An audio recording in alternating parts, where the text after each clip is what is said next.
10 ساله که توی این کشور زندگی میکنم. از زمانی که از عراق با آلبانی اومدیم من 1 سال بعدش از سازمان خارج شدم.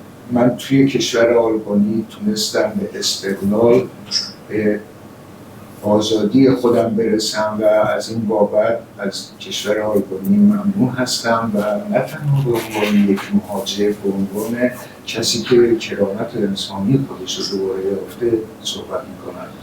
Unë jam Hasan Shabaz, jam antar i bordit drejtues së shoqatës Nexhat dhe prej vitesh tashmë jetoj në Shqipëri.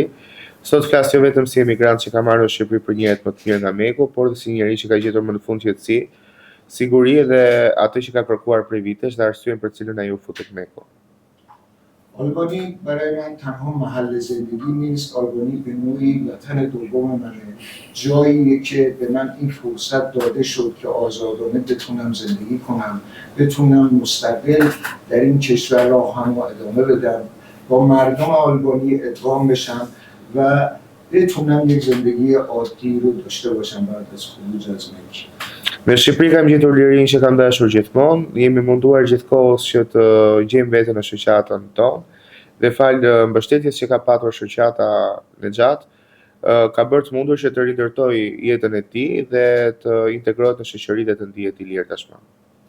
من الان خیلی خوشحالم که تونستم از این سازمان بیام بیرون، از اون دنیای تاریکی که هنوز آدمایی هستن که اون تو دارن دست و پا میزنن، از حقوق خودشون غافلن، نمیدونن که چه حقوقی دارن و در یک دنیای تاریک، در یک زندان زندگی میکنن. من از اینکه تونستم در این کشور آزادی خودمو به دست بیارم خیلی خوشحال هستم.